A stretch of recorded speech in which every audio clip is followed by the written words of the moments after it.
soy un profesor, entonces yo hago un trabajo que es un proceso. Por eso a mí nunca, cuando me invitan a una conferencia, digo, ¿para qué?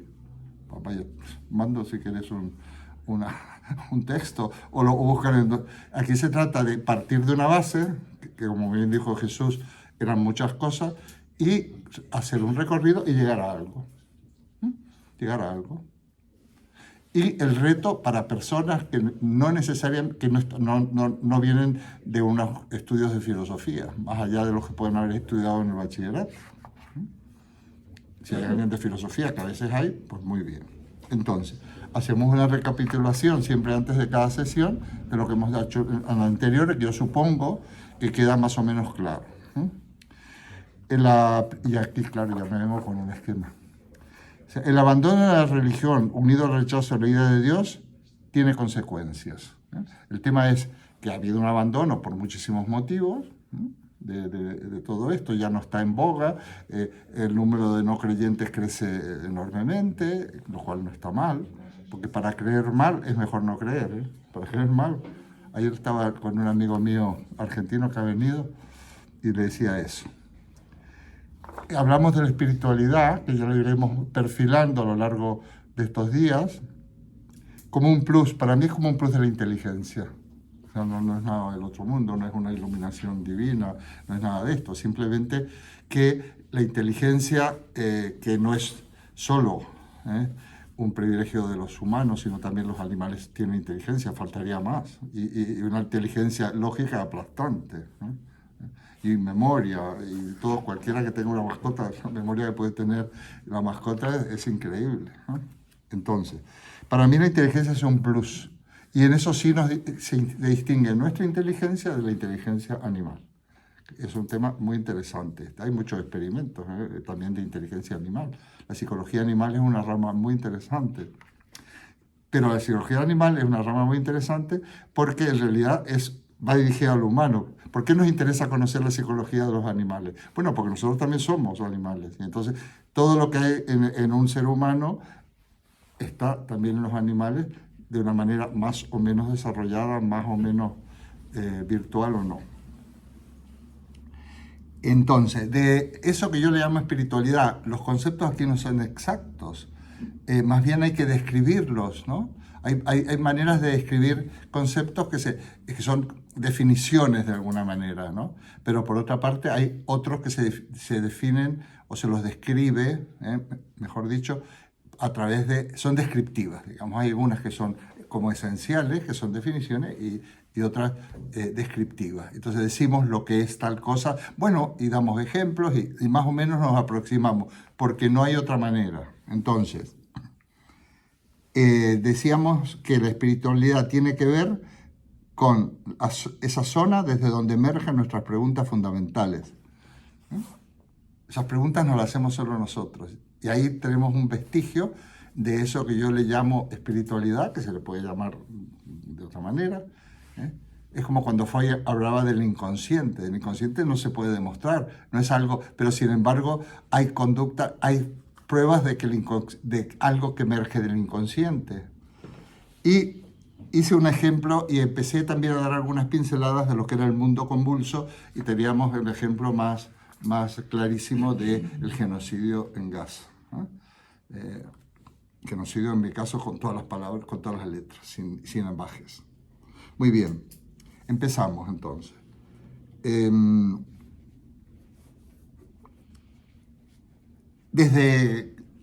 Hay un capítulo aquí en el libro que se llama La pregunta por Dios en la historia, pero lógicamente no voy a desarrollar en unas páginas toda la historia, pero sí voy a dar unas pinceladas. Fijaos, desde el principio, desde el inicio de la conciencia, el ser humano sacraliza todo.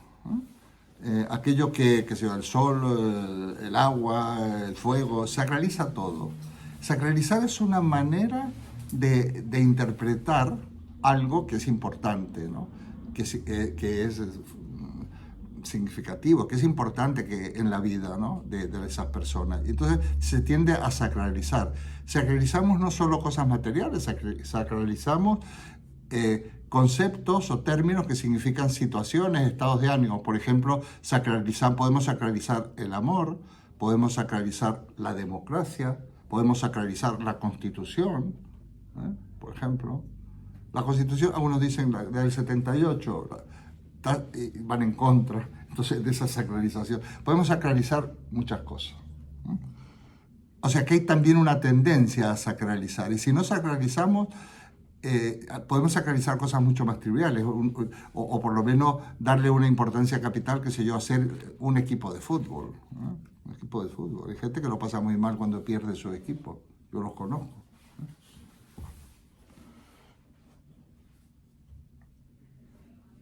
Antes de la filosofía, entonces el ser humano expresaba, tenía una visión del conjunto. Hay un término alemán que se traduce como cosmovisión o visión del mundo, que es Weltanschauung, ¿no? Welt es mundo, Anschauung es visión, concepción, intuición. Una Weltanschauung, una concepción del mundo que se expresaba a través del mito. Mito, yo digo en plural, el mito se compone de mitos, pero el término mito no es solo el que dice, el diccionario dice relato fantástico, no. El mito es digamos, como un estadio de la evolución de la inteligencia y de la cultura. Hay un filósofo ya fallecido, compatriota, de mi misma ciudad y amigo, Enrique Dussel, y hablaba del, digamos, el núcleo ético-mítico. El mito es la manera simbólica e intuitiva y digamos, a veces, ¿cómo es?, metafórica de expresar, inconscientemente, no saben que es metafórica, de expresar la comprensión del mundo. Bueno, esa etapa mítica no es que fuera sustituida por el logos, que será el pensamiento racional. Nunca fue sustituida, es otra visión. Es como decir que si la visión estética está, como no se puede expresar lógicamente, pues es, digamos, inferior a la explicación lógica. Una cosa es lo que un cuadro pueda decirnos, porque también hay una lógica de la estética, de la estética como disciplina filosófica. Y entonces, ¿por qué una cosa? Sería el tema de por qué algo es obra de arte o no lo es. Pero hay un elemento fundamental: el gusto estético.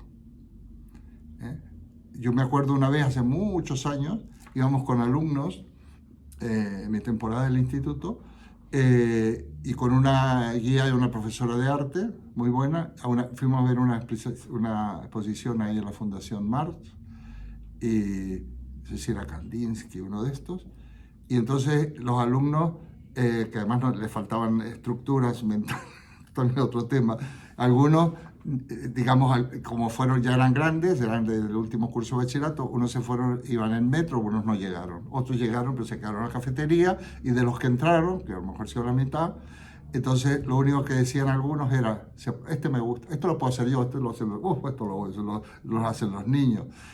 Y luego algunos decían, este me gusta, este no me gusta. Y algunos que tenían, este cuadro de la primera etapa de este autor me gusta. Bueno, eso ya es increíble, porque había metido la parte lógica, la parte racional, ¿no? Saber de qué etapa es por unas características. Pero estaba el tema, me gusta, no me gusta. Y el gusto es algo imponderable, es algo que por esta persona no se puede rebatir. ¿A ti te gustará? Pues a mí no me gusta. Me gusta esta película, a mí no me gustó. O sea, ahí está un poco el mito. Se compone de ese tipo de gustos, apreciaciones, de miedos, temores, esperanzas, de muchas cosas. Es muy interesante el mito. De todas estas cosas hemos hablado en los últimos años. Hemos tenido épocas que hemos analizado mitos, ha habido cursos enteros de un año que solo hemos trabajado la filosofía griega. Solo. Y luego, al cabo de 4 o 5 años, hay gente que ha estado 8 años, 10 años, qué sé yo. Habían hecho como una especie de carrera de filosofía sin diploma, pero más que las... Eso sí, con un solo profesor, lo cual es un poco peligroso porque solamente estaban acostumbrados a mí. Bueno. Entonces, esta cuestión, entonces en la época del mito hay una visión de la divinidad, a mí me gusta mucho hablar, que es muy importante, y que luego se va a racionalizar.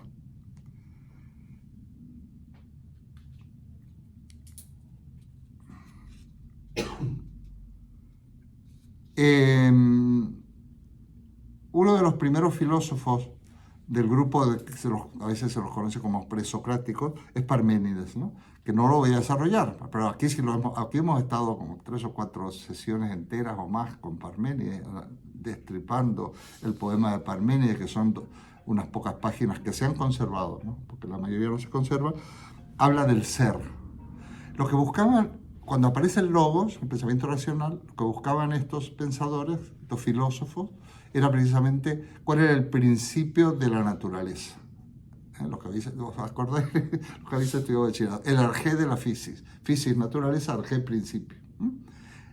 Y normalmente hablaban de causas materiales, que no era ninguna tontería, porque llegan a la noción racional de materia, la noción de elemento. Es verdad que los elementos eran 4, y no los de la tabla periódica, pero desde luego llegan a eso.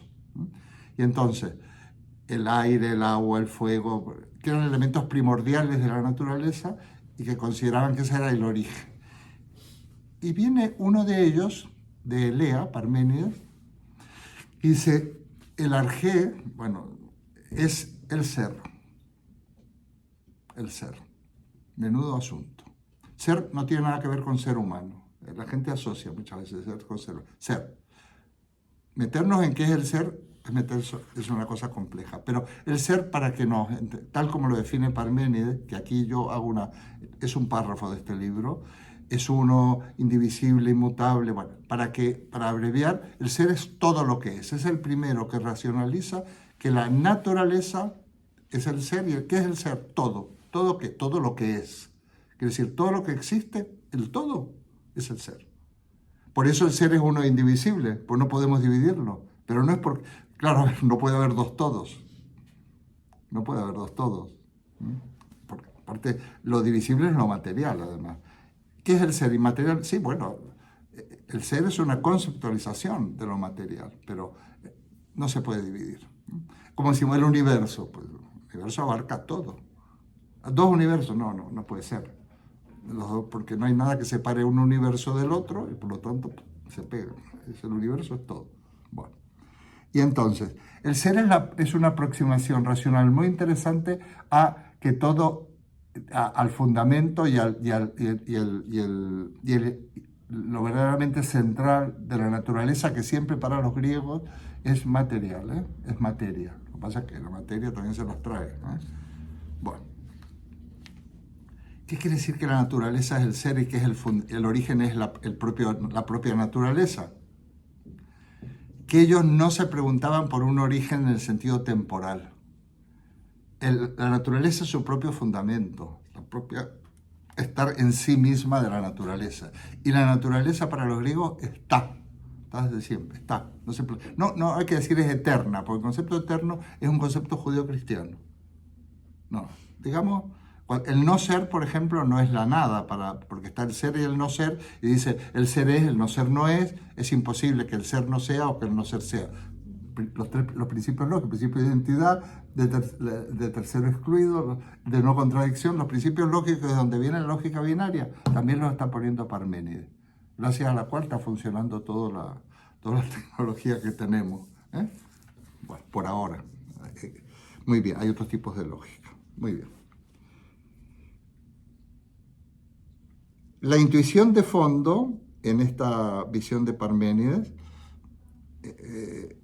es que la multiplicidad del mundo remite a una unidad originaria y que lo relativo descansa en lo permanente. Esta intuición tuvo consecuencias profundas. Aristóteles, habréis oído la palabra hilemorfismo. Hile quiere decir materia, hile, y morfismo viene de morfé, que forma. La doctrina dice que todo es materia y forma. Por ejemplo, esto es materia y esto también es materia, ¿vale?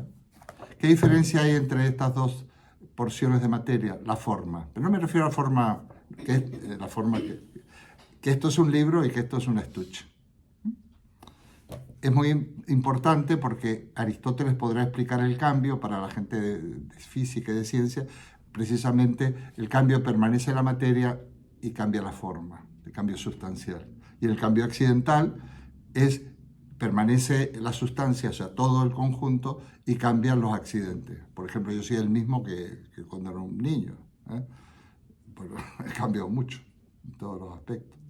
Probablemente, no sé, si digo un disparate, no sé si tendré una sola célula de la que tenía cuando yo era una criatura, claro, entonces, y soy el mismo, ¿no? Bueno, muy bien. Platón identifica al ser con la idea, le llama idea, eidos, pero es lo mismo.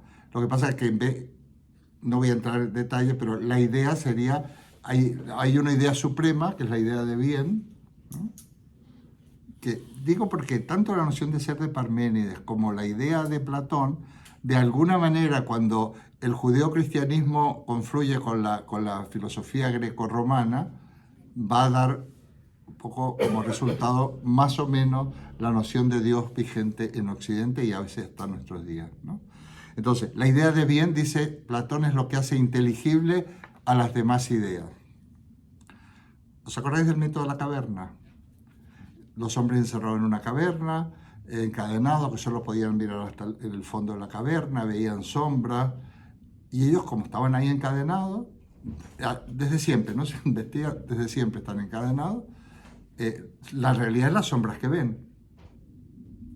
Estaban bien, estaban encadenaditos, no se podían mover, pero supongo que estarían confortables, les darían de comer bien, y estaban a gusto ahí.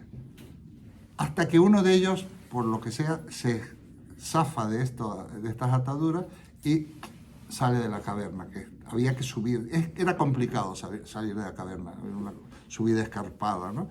Y cuando llega ahí, bueno, lo primero que cuando sale de la caverna, ¿qué le va a pasar? Te quedas enseguida, queda totalmente, me pasa como a Jesús, de repente dice, pues no entiendo, ¿dónde me he metido? Y hasta no se tapa los ojos, pero algo, no se pudo tapar la cabeza, ¿no?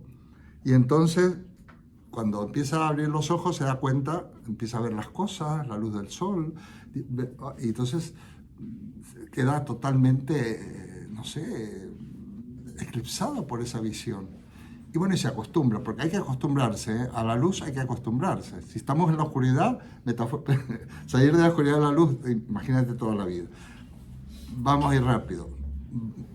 Vuelve a la caverna, bueno, entonces se da cuenta, ve que el sol, que no lo puede mirar, es lo que precisamente, ¿no?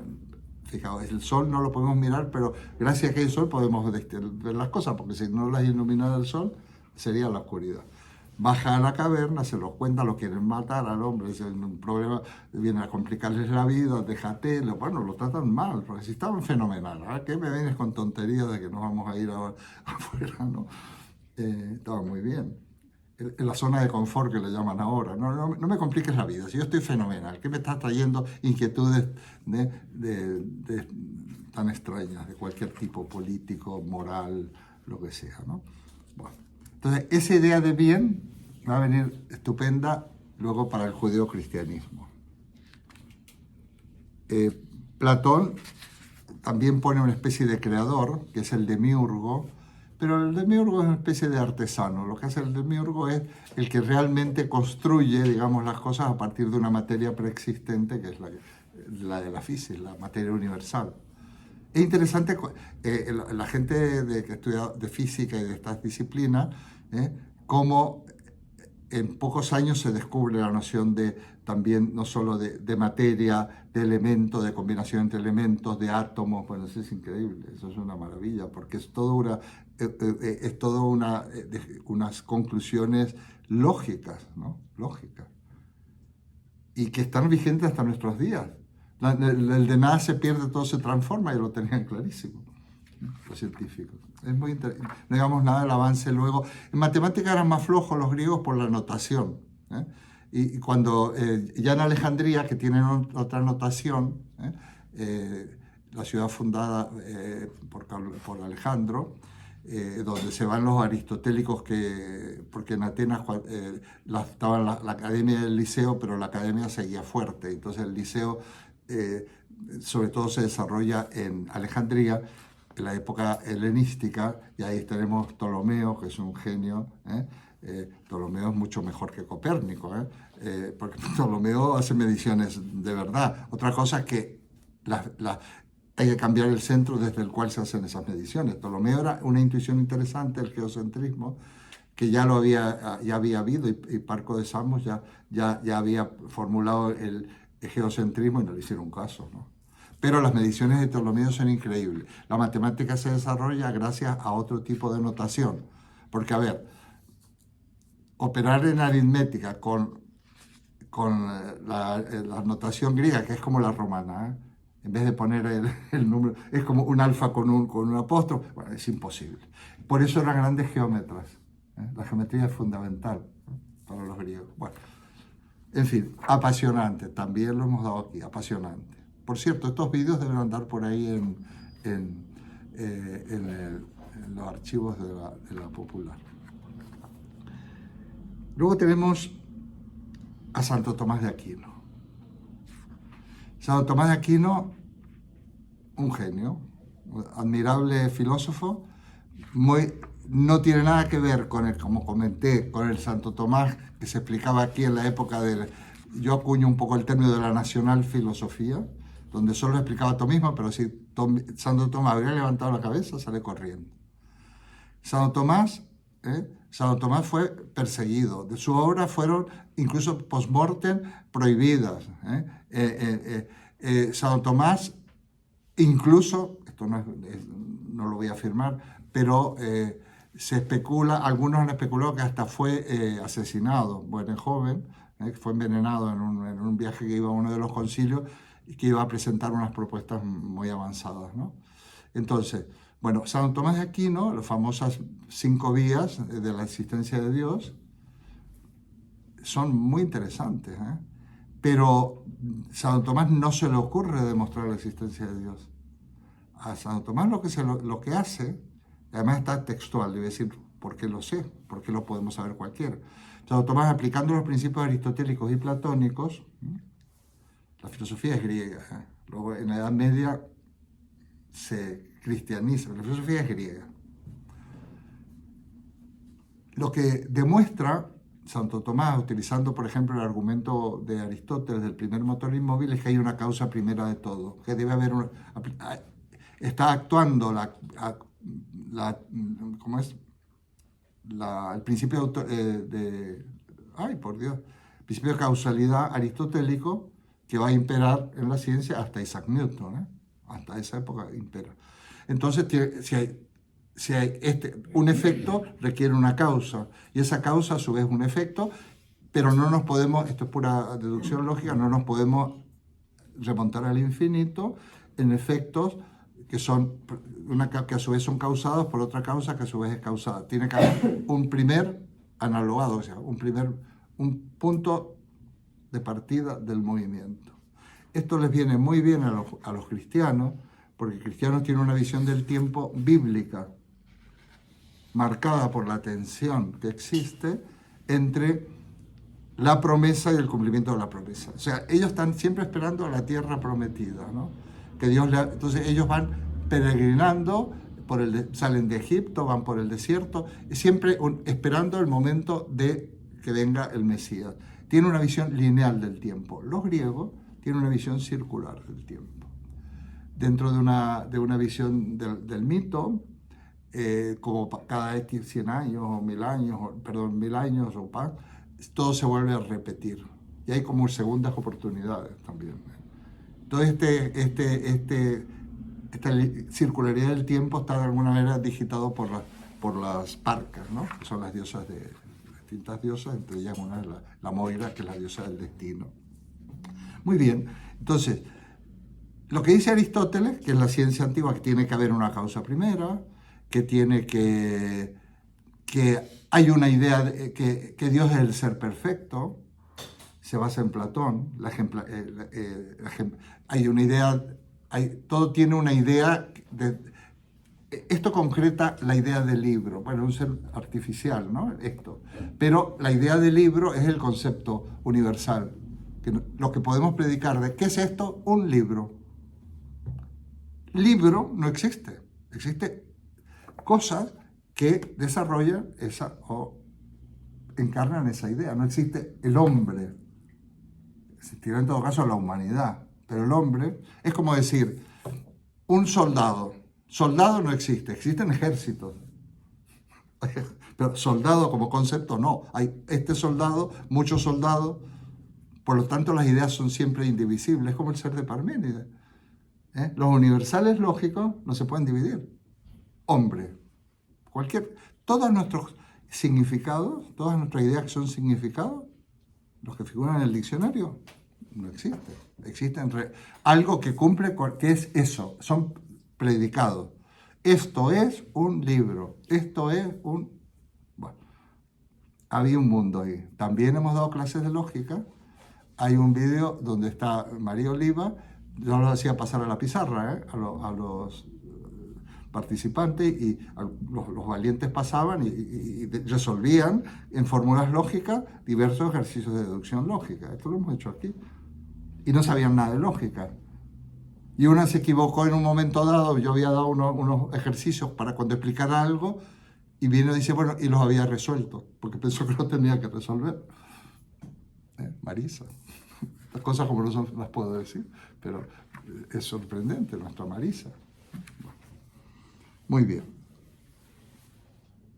Bueno, esto vale la pena. Pero lo que es importante es cuando terminaba cada uno de estos 5 razonamientos, Santo Tomás dice, bueno, existe una causa primera, existe un ser perfecto, existe tal, luego decía, punto. Esto es a los que los cristianos le llamamos Dios. Magnífico.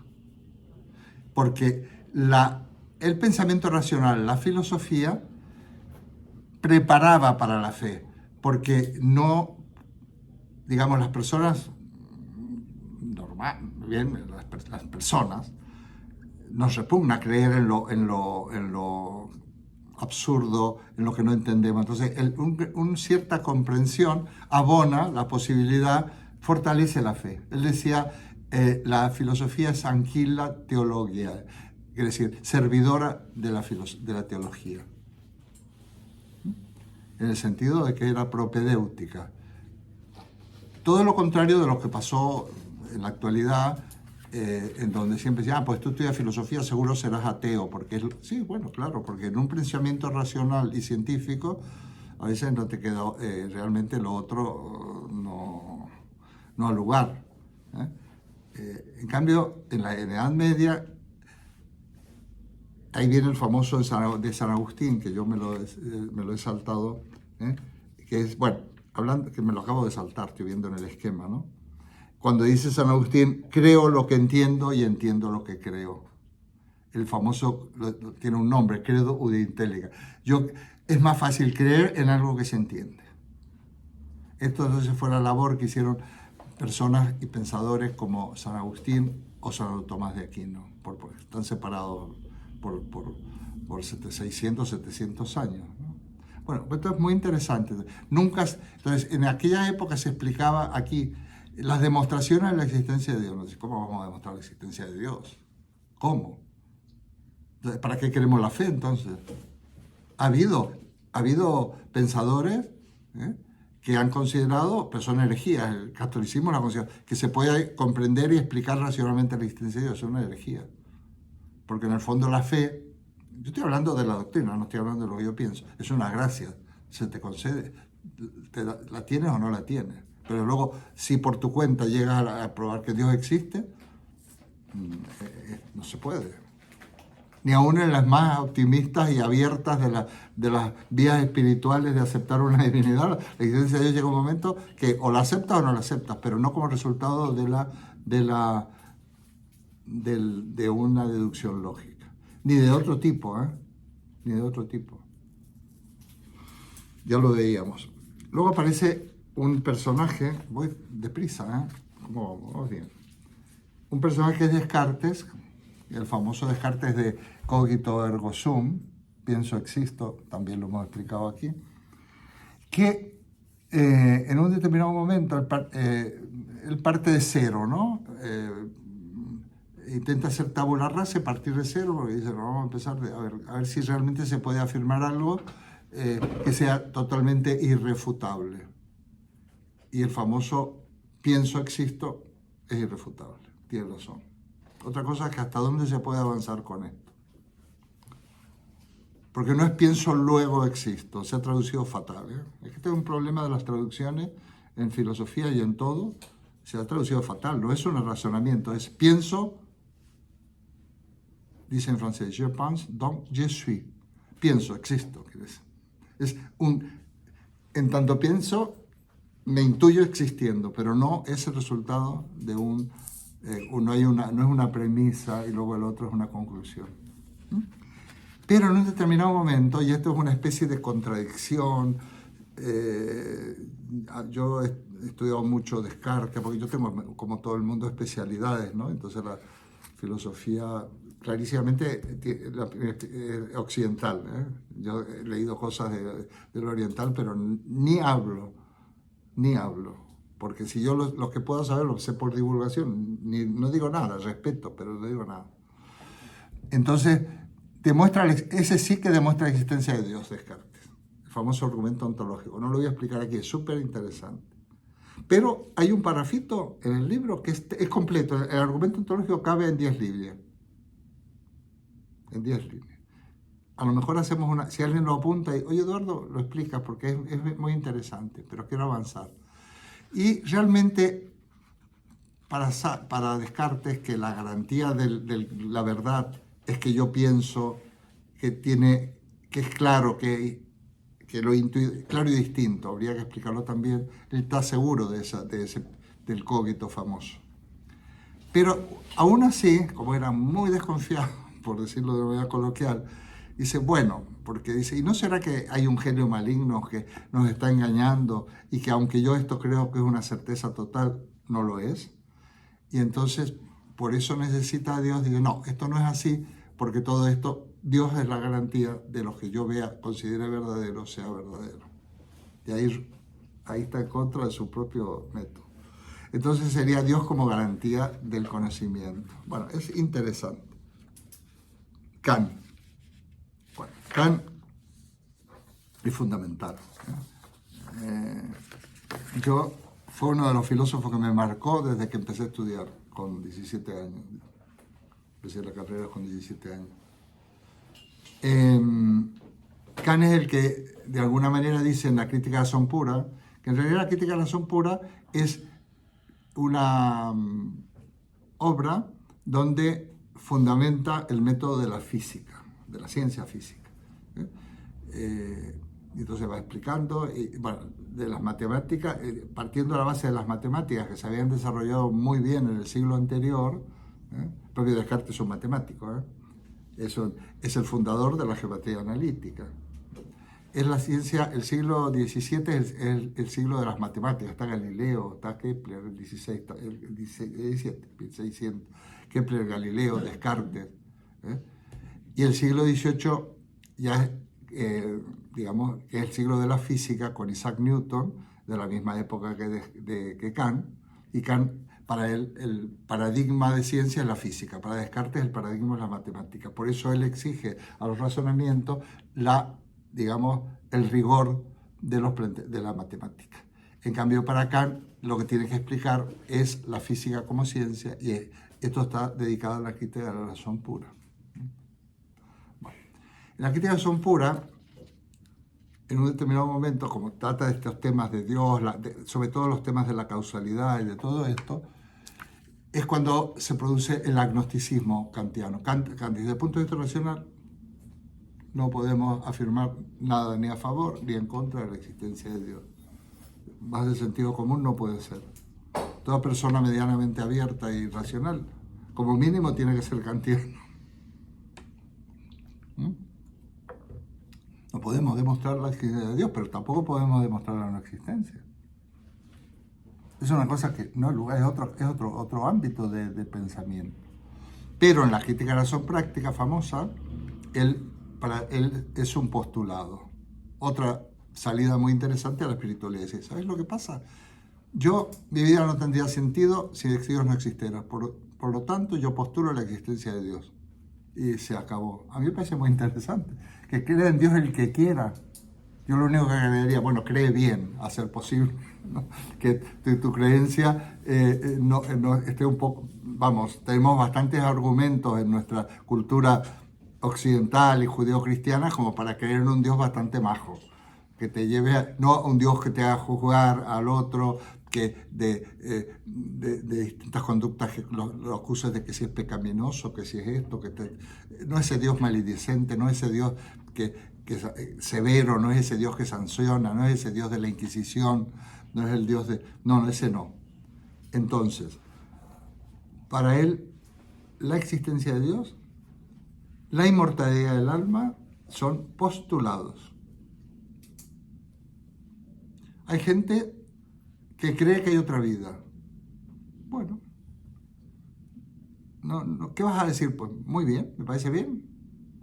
O no, o qué sé yo. Ahora no intentes imponer que hay otra vida o que no la hay, ¿eh? Eso no, pero yo tengo una anécdota que no es la primera vez que lo digo. Yo cuando iba a Mendoza, mi tierra natal, que voy mucho a partir de que desaparecieron los monstruos y asesinos, yo empecé a ir de nuevo, ¿no? Esto siempre ha habido en todas partes monstruos y asesinos. Y entonces, donde la filosofía para ellos era terrible, basta que ser de filosofía ya para que te persiguieran. Entonces yo fui a unas reuniones que había que leían, a mí me ha traído siempre mucho lo religioso, y ahora me doy cuenta que me ha traído mucho, y sin embargo tengo una fama de ateo recalcitrante impresionante. Más YouTube, que ahora cada vez esto organiza yo tengo 300 y pico de vídeos, y resulta que los va organizando, y a veces los ofrece. Bueno, no me lo puedo creer porque es hace unos días. No sé cuántos vídeos sobre Dios tengo. De 300 y pico debo tener por lo menos 50. Pero yo no sabía que había metido estos temas. Existe Dios, Feuerbach, los he tratado desde distintos puntos de vista. Que es una inquietud muy constante en mí, ¿no? Bueno, entonces en esa reunión, hablábamos de estas cosas. Se leían unos textos de la Biblia, cosa que como me parecía una cosa interesante, que es que no se puede hablar con la gente. Entonces un grupo majo, de gente de mi edad, y yo no los conocía, que hablan de la Biblia y hablan y sacan, es como un club del libro que hablan de la novela, pero hablaban de la Biblia y lo aplicaban a todo. Me parecía, al menos voy a tener unas conversaciones interesantes, porque con la gente últimamente, bueno, yo porque ya me estoy volviendo viejo, ya no me interesa hablar tonterías. ¿Con quién se puede hablar de espiritualidad? ¿Con quién se puede hablar de cosas humanas? ¿Con quién? Muy poca gente. Mira, en mi carrera de filosofía, hablar de filosofía con mis colegas casi era imposible. No hablaban de filosofía. Era como un oficio donde tú cerrabas el asunto y ya hablabas de otra cosa. Normalmente fútbol, mujeres, estas cosas así un poco, que son aburridísimas. Entonces, ya con algunos que hasta aquí lo hemos hablado. Poca gente se puede hablar de estas cosas, de verdad, de lo que verdaderamente nos preocupa. Bueno, entonces dije yo, perdonadme esta digresión, pero yo soy así, soy un poco porque voy poniéndole... Y al año siguiente, no sé, porque yo decía que no había otra vida. Insistí en una reunión que nos olvidemos. Yo a veces uso expresiones brutales, digo, mira, morimos como una cucaracha, tenemos el mismo futuro para otra vida que una cucaracha, no somos más que una cucaracha. ¿Viste cómo me dices eso, Eduardo? Acabo de perder no estaba el Señor, el marido, lo acabo de perder y tengo toda mi esperanza en encontrarlo en otra vida. Casi me muero. No puede ser. No se puede ir contra la esperanza, aunque sea para mí una quimera, pero no se puede ir. Entonces hay que tener mucho cuidado. Pero que cada uno crea en lo que quiera. Y hay gente que le viene bien. Kant dice que tiene que haber, dice, me lo sé de memoria, un mundo allende este mundo en donde el ser y el deber ser se unan, se unifiquen. El ser es lo que verdaderamente se consigue, el deber ser, ¿no? Lo que yo pretendo, el deber ser, para él el sentido del deber, la ética es muy importante. Pero en fin, que mis deseos se hagan realidad. Es como una tendencia, decir, bueno, si no, ¿para qué? ¿Para qué? Un mundo donde todo sea bueno, donde todo sea lo mejor, donde todos nos tratemos bien, donde no haya... ¿Para qué? Si no. Claro, hay filósofos que han diseñado ese mundo a la perfección, ¿eh? Por ejemplo, la sociedad comunista. La sociedad comunista de Carlos Marx es una sociedad donde cada uno tendrá según sus necesidades y contribuirá según sus posibilidades. Eso es la gran maravilla. Donde el señor que ha estudiado ingeniería no tenga que ser taxista, por poner un ejemplo. Donde el dinero no sea la única manera de conseguir tu subsistencia. Porque cada vez más solamente el salario es una perversión, ¿eh? Porque si cada vez hay más robots, ahora en los bancos hay 4 señores, un señor a la tarde es lo más cómodo, porque todo lo hacemos a través de la tecnología. Cuanto más tecnología hay, menos trabajo tradicional, asalariado hay. Entonces, o repartimos todo, no solo ya ir al teletrabajo, no solo hay otras maneras de reparto. Si es el dinero que ya ni lo vemos, que ya ni lo vemos, los papelitos estos. Bueno, ya han sido formuladas ciertas utopías, no solo por Marx, Tomás Moro, Francis Bacon, todas las épocas se han formulado utopías. Pero hay algunos que el ser humano es que necesita tener esperanza, si no en un más allá, en un más acá. No sé si, lamentablemente, cosas que no la vamos a ver, ¿no?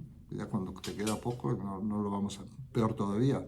Pero uno tiene esperanza, que es una de las grandes ingredientes de esa espiritualidad, que es la esperanza. La esperanza, porque si no, sin esperanza...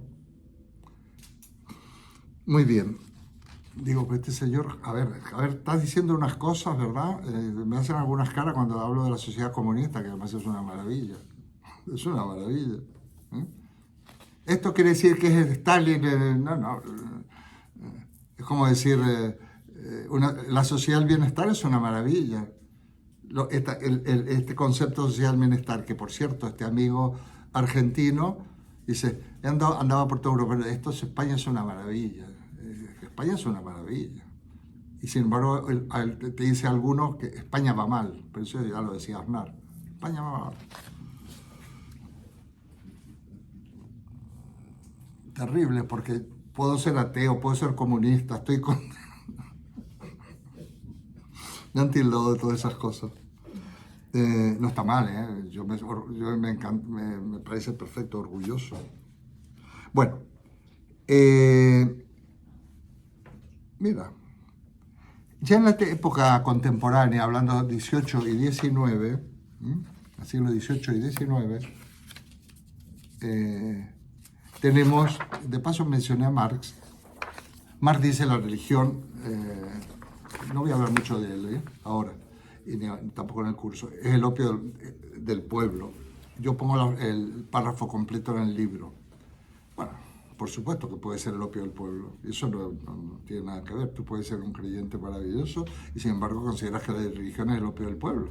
Porque conformas, porque vienen todos los pobres, porque ellos estarán muy cerquita y verán a Dios, los que sufren hambre y sed de justicia. No, mira, lo interesante sería que que no se sufra hambre y sed de justicia en el mundo que vivimos, y que no seamos pobres. Entonces, algunos se utilizan como elemento de dominación. Y no solo de dominación desde el punto de vista económico y mal, sino también moral. He andado mucho en México, todos los desastres que han causado los directores espirituales, que había una señora que se quería divorciar y decía, no, tienes que llevar la cruz, porque si te divorcias vas al infierno, esa es la cruz que te manda Dios, pero por algo será porque tienen reservado un premio, cosas de este tipo. Yo daba un curso para mujeres de Vancomer, de estas cosas, sobre todo estos temas de filosofía y demás, y fue muy interesante las cosas que las señoras decían. Hubo también una especie de efecto dominó de divorcios, me iban a matar a mí. Bueno, entonces, Feuerbach, la esencia del cristianismo, es el autor estrella de este curso. Toda la clase próxima va dirigida a Feuerbach. Aquí ya lo hemos tratado el año pasado, un poco. Y el libro gloso mucho los textos de Feuerbach, todo el capítulo segundo está dedicado a él, y la obra es interesante. Hombre, no es tan fácil porque hay que conocer un poco de Hegel, de la dialéctica alemana, de todo este tipo de cosas. La obra se consigue perfectamente en la red, pero yo lo que hice, porque no la encontraba, me la compré en Amazon, me la compré bien, 1 euro o 70 céntimos, pues, así. Y luego me la compré en alemán porque yo soy alemán y entonces a veces los términos, las traducciones son nefastas. Entonces a mí me gusta tener el bilingüe. Pero esa obra está, digamos, se consigue. Bueno. No voy a hablar de él porque me voy a dedicar. A mí me dio las claves. Yo lo había leído siendo muy joven en la facultad y luego hace unos pocos años la revisé para las clases de aquí y bueno, y es como si me hubiera reconvertido. Esto de conseguir el padre del ateísmo, digo, pero bueno, esto es una joya. Esto es una joya. Él fue importante, pero no tuvo la suerte digamos, fue bastante, porque en la historia de la filosofía, del pensamiento, de la ciencia también, hay gente que se las ha linguneado, que se les ha intentado eclipsar, que no se las ha patrocinado, porque en todas las épocas, hoy en día, si el sistema por lo que sea, ciertos factores se confluyen, se promociona un determinado intelectual, un determinado filósofo, un determinado escritor, se pone de moda, pero hay otra gente súper valiosa que no. Bueno, Feuerbach era, digamos, vamos a ponerle, tuvo algunos problemas para conseguir su plaza en no sé dónde, le pasó no solo a Feuerbach, por ejemplo, Augusto Comte, nunca consiguió ser más allá de interino y suplente en sus cursos. Hay gente que no se le favoreció. Y a otros todo lo contrario, algunos se los mandó a la hoguera en la época en cuestión. Bueno, este lo dejo. Feuerbach. ¿Conoce teología? Porque en Alemania hay carrera civil de teología. Se estudia teología. Uno puede estudiar teología. ¿Qué vas a estudiar? Teología. Y tienen teología, las universidades públicas, una civil, o sea, no para ser sacerdote, sino, y entonces saben mucha teología. Y los alemanes, bueno, es uno de las filosofías, por lo que sea, yo llegué a la filosofía alemana desde muy joven y me ha abierto a mí muchas pistas. En general la europea, ¿no? Francesa, alemana, no. Sé que lo pasamos. Precisamente de aquí surge, Marx, de alguna manera es influido por Feuerbach. En el libro hay una obra de Marx que se llama Las 12 tesis de Feuerbach, que es un artículo, está en el libro. Y Marx lo que hace, eso ya es para un poco más de gente que quiere leer más fío, pero están las tesis de Feuerbach, las 12 o 14, las 14. Pero más yo he hecho un pequeño párrafo, las critica. Hace una crítica no negativa, es una crítica. Asume de una manera crítica las tesis de Feuerbach.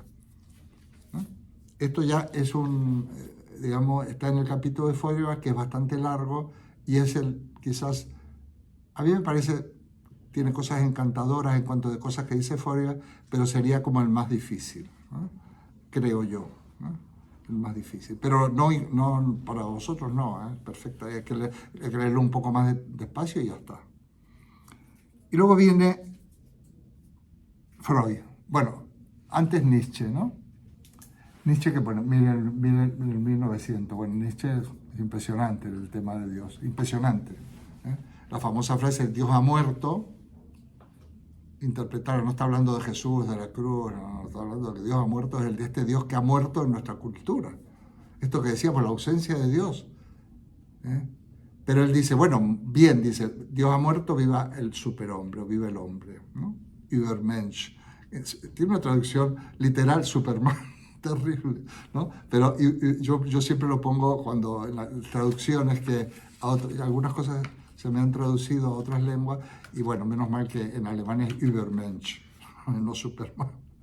No sé cómo le llaman a Superman, eso lo voy a averiguar, cómo le llaman en las películas de Superman, no sé si le llamarán también Übermensch. Entonces, hay toda una teología de la muerte de Dios que han hecho sobre todo en Alemania, muy interesante, la interpretación de esta visión de Nietzsche. Dios ha muerto, dice, pero además lo hemos matado nosotros. ¿Qué significa esto? Es una metáfora brutal. Heidegger, que vimos algo el año pasado en lo del existencialismo, tiene una obra que habla comenta esta expresión, la expresión de Nietzsche, que Dios ha muerto, que hago también alguna alusión en el libro. Todo esto, como hay una profusa, si a alguien le interesara, siempre hay alguien, y dice, Eduardo, es que a mí me gustaría seguir esta línea, y yo encantado. Mi correo se puede escribir, yo contesto, a veces más rápido, pero contesto siempre. Se pueden muchas cosas. Si lo que se me pregunta a veces es muy complicado, te digo, mira, bajamos una cosa, hablemos, porque yo me toca escribir yo un artículo para contestar tu pregunta. Y hemos tenido charlas telefónicas y alguna vez has tomado algún café con alguien. Estoy a disposición. Bueno, y entonces, sin embargo, y Martin Heidegger, que es también importante para mí, sobre todo porque tuve mi mejor profesor, mi mentor, había sido discípulo directo de Heidegger, directo. Tenía cintas grabadas de Heidegger que nos lo hacía oír. Lo primero que me dijo en primero de carrera, tienes que estudiar alemán, si no aquí en filosofía no va a poder hacer nada. Y yo le hice caso.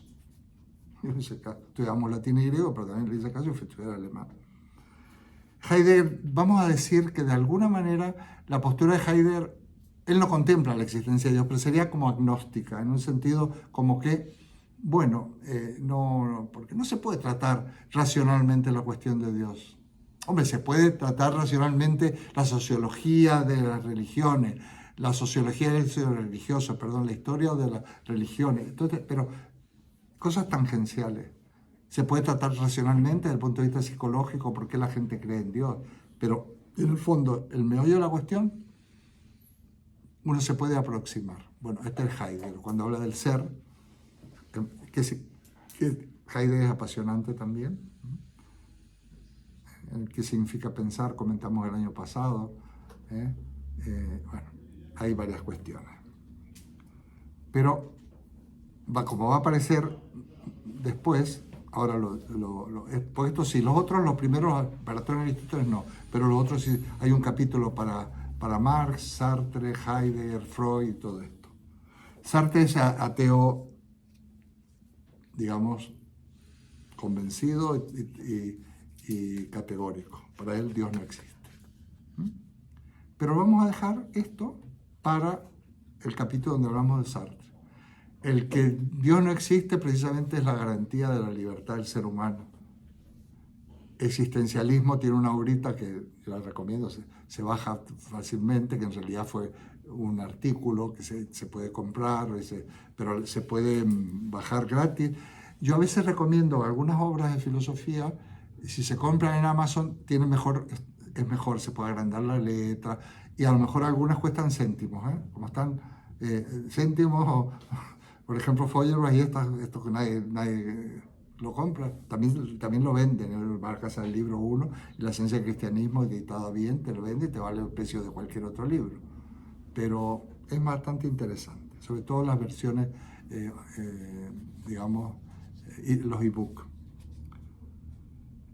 Claro, ahí viene el nombre de existencialismo, que lo voy a analizar en ese capítulo, que la existencia precede a la esencia. Y esto tiene que ver con su posición atea. A ver, la esencia de una cosa, ¿qué es? La esencia de una cosa es lo que una cosa es. Esto es un libro. Esto es evidente. Un árbol ya es complicado. Sí, bueno, es un pino. Pero ¿quién sabe realmente qué es un pino? Como un botánico. Claro, Pero de alguna manera la esencia es el significado para los que les interesa la lingüística o ya han formado en lingüística, es los significados. Pero nosotros, para Jean-Paul Sartre, nacemos siendo una pura existencia vacía. Existimos. Pero la esencia la construimos nosotros. Nosotros nos construiremos y la esencia será el momento que lleguemos, estará completamente construida, con todo lo que se pueda, en el momento de nuestra muerte. Es lo que nosotros hemos hecho de nosotros. Nosotros nos construimos y construimos nuestra esencia. Bueno, esto es interesante también, pero lo vamos a tratar aquí en estas clases. Entonces, porque si existiera una esencia predeterminada, quiere decir que para Sartre, tendría que haber una inteligencia que, como las ideas de Platón, ha creado las esencias. Las ideas de Platón son esencias. Y como no lo acepta, aceptar en el fondo que nosotros que las cosas tienen una esencia, es aceptar la existencia de Dios. Como por ejemplo aceptar que en el orden del mundo, lo que hablábamos entre bambalinas la semana pasada. Sí, está todo muy ordenado, hay unas leyes de la naturaleza, es todo increíble. Esto significa que hay una inteligencia divina, hay un ser absoluto que ha hecho todo esto. Parece que nos lleva a eso, sin embargo, hay que tener mucho cuidado. Luego menciono, pero esto también hay un capítulo a teólogos protestantes muy importantes, a Barth, Bullmann, Tillich, porque tienen una visión del cristianismo. Teólogos protestantes, cuando digo teólogos protestantes estoy hablando de genios de la teología, como son Einstein de la teología o este tipo de personas, saben mucho, y que han influenciado, por supuesto, en los teólogos católicos, porque en mis épocas, hoy en día, mandan a algunos eclesiásticos o no eclesiásticos a estudiar a universidades alemanas y estudian estos autores y son teólogos católicos. También vamos a tratar de esto un poquito en el capítulo correspondiente. Hay un capítulo sobre esto. Bueno, algunos de estos fueron víctimas del nazismo, fueron asesinados por los nazis.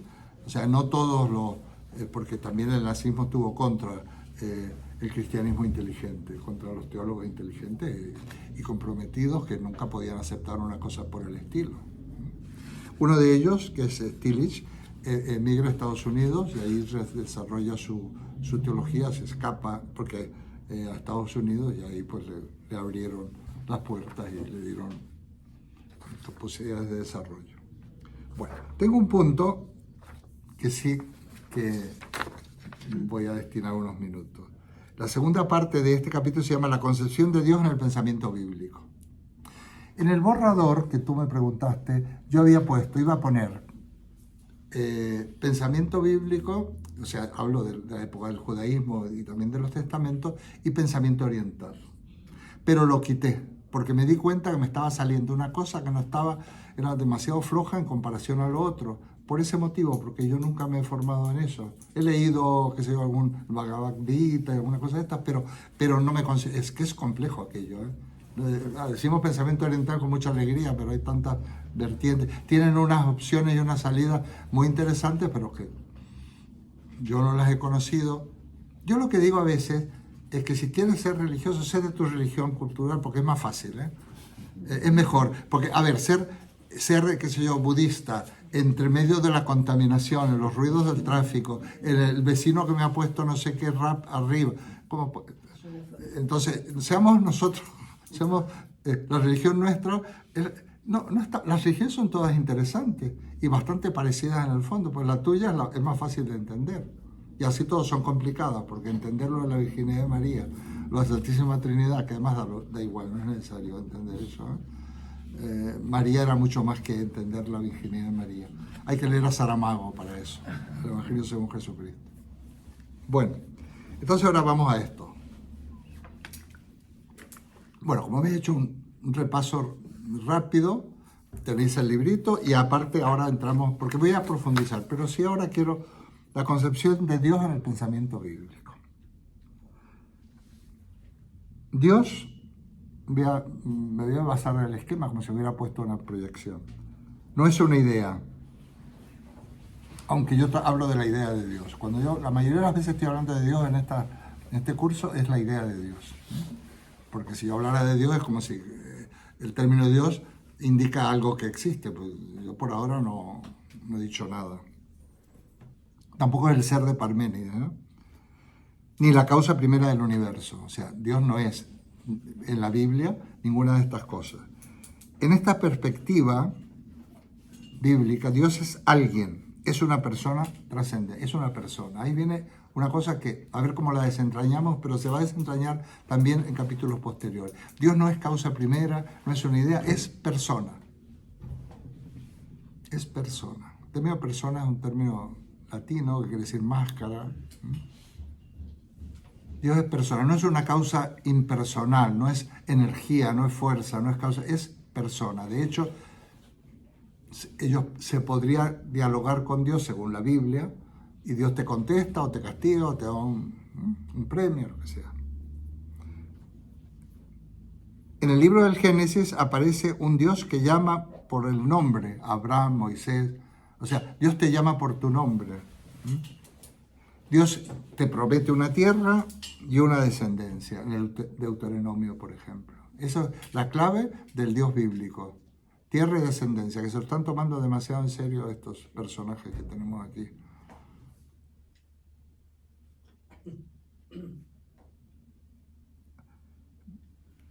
Y aquí analizo algo muy importante, que es la manera de entender a Dios, al Dios bíblico. Para entender al Dios bíblico hay que entender, es un tema teológico que se llama las alianzas. Dios aparece muy concretamente a lo largo de de la historia del pueblo de Israel y hace alianzas con su pueblo, personales. Por ejemplo, la alianza del Sinaí con Moisés. Las alianzas estas, por ejemplo, ahora las voy a nombrar a todas. La primera alianza es la de Noé, después del diluvio. Ahí con Noé hace una alianza, salva lo que hay que salvar, y es la primera que establece con el pueblo hebreo. Todas las alianzas en la Biblia, los que hacen exégesis y estudios de la Biblia, que hay muchos autores y muchas épocas y muchos estilos, tenían la misma fórmula cuando un reino aceptaba el vasallaje de un pueblo y entonces había unas cláusulas. Es un texto jurídico la alianza, curiosamente. Entonces la alianza que se hace con Yahvé, con Dios, tiene cláusulas. Por ejemplo, los 10 mandamientos son cláusulas de un acuerdo. Yo te voy a dar esto, pero tú vas a cumplir esto otro. Y como no lo cumplas, cuidadín. Eso es un contrato que hace con el pueblo. Entonces, la primera alianza es con Noé después del diluvio. La segunda alianza es con Abraham, donde Dios promete por primera vez. En el primer caso, en la primera alianza con Noé, promete Dios que no volverá a haber un diluvio en la tierra. O sea que ya esto es. Entonces, lo que ha pasado hace que hay que llegar a un acuerdo con Dios. Dios hace la famosa arca, mete lo que es, y esto se acabó, no va a volver a ocurrir. Pero ojo, que pueden haber otros problemas, otras cosas si no cumplís. Por ejemplo, lo que pasó en Egipto, muchas cosas. La segunda es la alianza con Abraham. Con Abraham le promete, si hay fidelidad a Dios y realmente se aceptan las cláusulas de ese compromiso con Dios, tierra y descendencia numerosa. Eso está en el Génesis. Aquí pongo para ir si uno quiere a la Biblia, el 12, 15, 17. Aquí son las referencias bíblicas.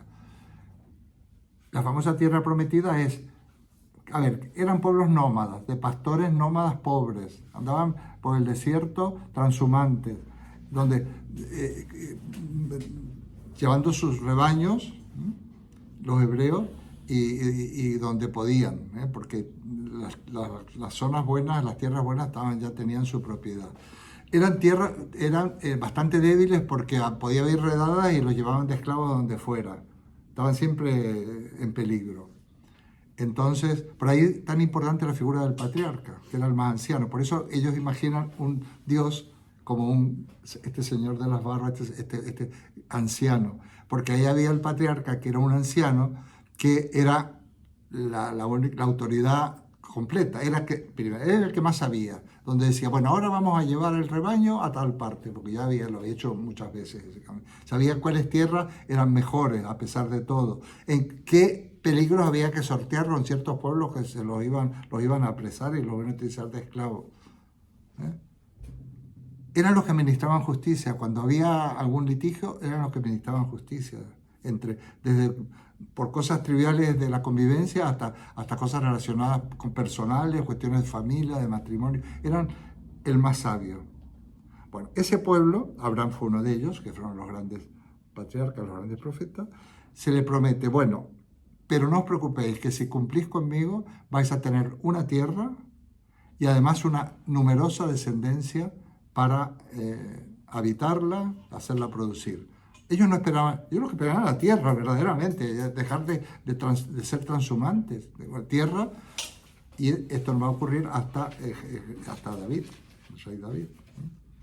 Entonces, de Jerusalén es donde realmente David, Salomón y todos estos que consiguen tierra, descendencia, y también, por eso también ya empiezan a armarse, porque los ejércitos, para no ser apresados por la fuerza, tienen que tener un ejército defensivo, ¿no?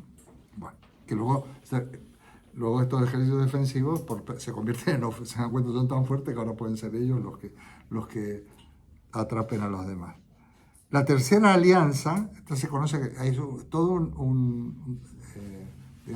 toda una parte de los que estudian teología, esto se estudia un año entero, se llama Historia de la Salvación, la asignatura. Yo he estudiado teología, pero nunca he estado nunca he estado para ser sacerdote ni en un seminario, simplemente que he estudiado. La tercera alianza, Moisés y el pueblo de Israel, en el contexto de la salida de Egipto y la llegada al monte Sinaí. Yahvé promete que Israel será un pueblo y tendrá que cumplir sus mandamientos. Bueno, dice, por fin.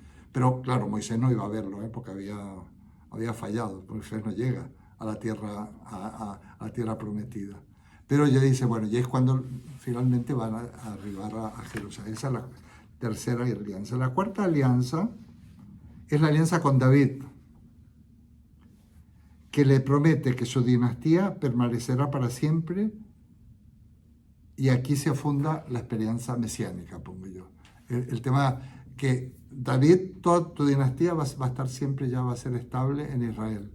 Bueno, Jesús es de la dinastía de David, por vía materna, que es la vía por que los judíos se transmite por vía materna, por ejemplo, los que quieren ser ciudadanos de Israel, argentinos que van a montones, no solo vienen aquí, sino como hay descendientes de judíos, pero básicamente tu madre tiene que ser judía, no un judío que se ha casado con otra persona, ¿no?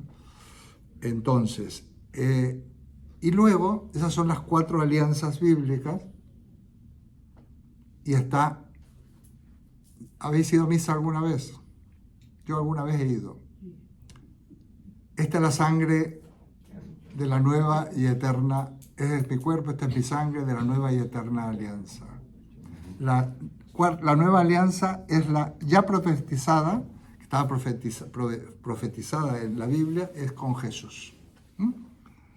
Según la visión cristiana, Jesús, en la última cena, que dice, este cáliz con mi sangre es el cáliz de la nueva y eterna alianza. Lucas 22.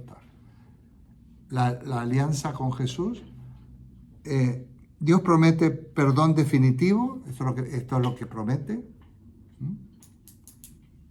Y vida nueva bajo el compromiso del amor al prójimo. Solo un mandamiento os dejo, amaos los unos a los otros. ¿Cómo, maestro? Viene la pedagogía del amor, un término que a mí me gusta mucho. Así como yo os he amado. ¿Estáis a gusto? ¿Os trato bien? ¿Estamos a gusto aquí en este grupo que era pues así? Esto es la pedagogía del amor. No son mandamientos, ni frases, ni admoniciones. Yo siempre digo que las personas, que seamos creyentes o no, tenemos que ejercer esa pedagogía del amor. Por ejemplo, cuando somos padres o cuando somos esposos. Nosotros cuando estamos nosotros enseñamos a nuestros hijos a amar según cómo los tratamos y cómo los amamos. Nosotros, a la persona, la pareja que tengamos, somos maestros y discípulos del amor, unos de otros, porque nos damos y en el darnos también estamos enseñando, estamos haciendo pedagogía del amor. No se trata, no es un texto, no es un tratado, algo teórico. Como ciudadanos, yo que he sido profesor toda mi vida, es la pedagogía del amor lo que mueve todo. Yo siempre comentaba, lo comento mucho porque además lo siento así, que mis clases yo procuro, y lo digo con humildad lo que voy a decir, va a parecer una letra de una canción que yo no había escuchado cuando decía esto, van directa al corazón, de Miguel Ríos, que yo no lo había escuchado. ¿Qué quiere decir esto? Que no puedes decir, claro, vas a la cabeza, cuando estamos en lógica, que a mí me gusta mucho, y en filosofía del lenguaje, vas a la cabeza. Pero en estos temas o vas al corazón o mejor no vas, no, déjate. ¿Por qué? Porque ir al corazón significa abrir algo, plantear algo, y sobre todo no dar respuesta, no doctrinar, generar dudas, si se arma el lío, se confunde, mejor. Entonces, ¿pero qué pasa con ir directo al corazón? Que es una cosa demasiado dura. A mí ya me están llamando la atención porque o te empeñas o no llegas al corazón. Y si te empeñas, pues te sube la tensión, esa noche no duermes. Parece mentira, pero es que es como, esto es la cuestión. Si los pedagogos, imaginaos si fuéramos al corazón, como pueden ser algunas novelas y algunas cosas están escritas aquí desde El Principito, de Saint-Exupéry, a ciertos profesores. Entonces, realmente, ¿qué pasa cuando uno va directo al corazón? Hay un problema, que se puede desencadenar un proceso. Y como decía Saint-Exupéry en El Principito, cada uno es responsable de aquello que ama. Tú no puedes desencadenar procesos y dejar a la gente tirada. No puedes. No se puede. Así que hay que medir esto. Yo tengo muchas llamadas telefónicas, algún café que otro. Pero, si no, ¿cómo construimos el mundo que necesitamos? ¿Cómo? No se puede. Por eso decía que la filosofía es algo... yo invito siempre a la filosofía. Es una invitación a la filosofía esto que hacemos.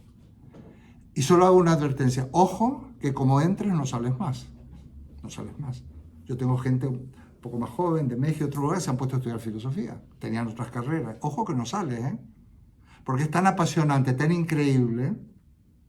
Por ejemplo, estas edades, como la mía, que me han andado con médicos, ya estoy estudiando con montones de cosas que me han pasado, yo creo que yo no me sentiría demasiado bien, quizás estaría como más preocupado, más apesadumbrado si no fuera precisamente que cometí el gran acierto cuando tenía 17 años, que aparte de apuntarme a ingeniería química, me apunté a filosofía. Yo estudié las dos carreras. Y entonces se descubre una dimensión que yo no que me desespera, no puedo hacer más de lo que hago, pero es una invitación a un tránsito, una parte del camino maravillosa que es esta. Porque si hay un cielo, que no lo hay, para mí el cielo típico no lo hay, para mí no, pero es precisamente el poder ver en esta época de nuestra vida cumplidas algunas cosas y sobre todo conseguir la paz. La paz basada, yo muchas veces le digo a mi mujer, es que ella duerme muy bien porque tiene la conciencia tranquila, ¿no? La paz de no haber hecho el daño, de no haber manipulado, de no haber explotado, de no haber engañado, de la paz de la realización del amor en la familia, con los amigos, como ciudadano, el compromiso ético y político. Hemos hablado mucho de política en este curso a lo largo de los años, pues yo considero que la ética individual y esa pedagogía del amor, sí, la individual está muy bien, pero esa individual se concreta socialmente en la política. Nosotros somos actores en la política de alguna manera, como nos dejen, no solo cuando ejercemos el voto. Claro que cuando en una clase de filosofía se hace política, pero no política, pero se hace política. Hombre, si estamos hablando del mundo convulso y de poder que ese mundo puede incidir a través de nuestra empatía, nuestro compromiso, de nuestra formación, que ese mundo sea mejor. Claro que esto es política pura. Bueno, esto es la nueva alianza, ¿no? Y entonces, ¿qué pasa? Que Dios promete perdón definitivo y vida nueva bajo el compromiso del amor al prójimo. Y para eso, metafóricamente, Jesús entrega su vida. Es interesante, lo comentábamos, pero por ahí lo digo en el libro. Ayer se lo dice a este amigo y se quedó un poco nada convencido, pero ¿qué cosa estás diciendo? En la pregunta, ¿dónde estaba Dios en Auschwitz? Que es famosa en filosofía y en general. Auschwitz, entonces la respuesta de algunos de estos teólogos, Dios en Auschwitz no era los que estaban, los de la Gestapo, los encargados de esto, los que te llevaban a la cámara de gas. Dios era uno de los que estaba en la cámara de gas. Bueno, pero ¿cómo explicas eso? Bueno, es una metáfora. Jesús dice, es una metáfora, pero lo que te quiero decir es que básicamente el mensaje del Evangelio, visto no desde un punto de vista religioso, visto como un texto de Platón o de alguno de estos, es bastante interesante. Es muy significativo en esa alianza. Realmente os prometo que va a haber una vida nueva, un mundo nuevo, un mundo mejor. Un mundo mejor es posible, dicen algunos, que va a haber un mundo mejor, pero el compromiso, la otra parte de la cláusula del contrato es el amor. Palabra muy desgastada, por otra parte. Llamémoslo como queramos llamarle, pero es la empatía, solidaridad, compromiso. Y esa alianza está presente en el Evangelio, ya no es para el pueblo hebreo, sino para la humanidad. Se abre el discurso bíblico a la humanidad, ya no es para los hebreos. Lo prometido de un mundo mejor ya no es para los judíos, sino que para todos. Bueno, más o menos esto es lo que quería comentar. Esto es también un capítulo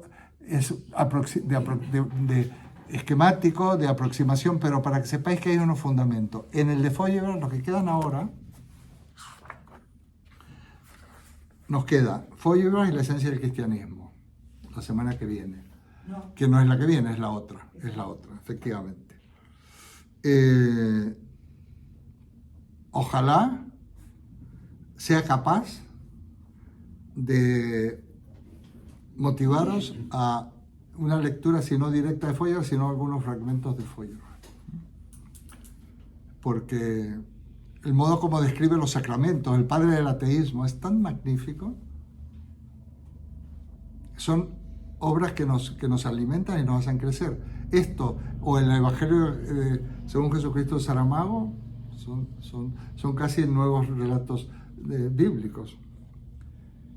Luego viene Marx y Nietzsche. Marx lo voy a decir de paso, porque de alguna manera voy a explicar un poco lo que es la expresión esta de la religión en lo que de los pueblos y la crítica a que está referida, básicamente a los protestantes alemanes que estaban muy comprometidos en el sojuzgar al pueblo.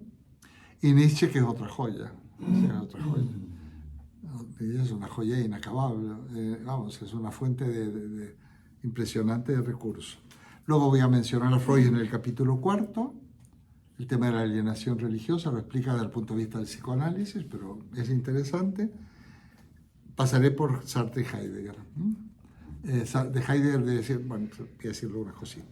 Y luego hay dos temas, que es donde ya cada vez estamos más calados y más definición. Uno se llama espiritualidad en el pensamiento contemporáneo, y hablo tanto de teólogos, filósofos y escritores, y ahí elijo y entro un poco más en profundidad en Saramago y en el libro de Javier Cercas, El loco de Dios en el, no sé qué, que me gustó mucho ese libro.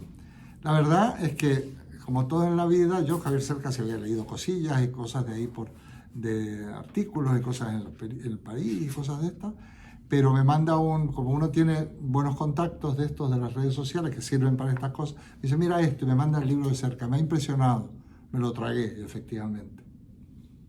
Magnífico. Y con mi admiración ya humana, nada religiosa, a Bergoglio, al Papa Francisco, pues me lo tragué, maravilloso. Y el último es Dios, espiritualidad y compromiso emancipador. Y me refiero a la teología de la liberación, que yo creo que es en donde yo me formé, o sea, con lo cual aquí hablo, vamos, de oídas, de lo mío, hablo, perdón, de oídas, no, yo me formé en la teología de la liberación y eso hizo que mi concepción del cristianismo no fuera algo plumbeo, terrible, castigador, no, fue algo emancipador.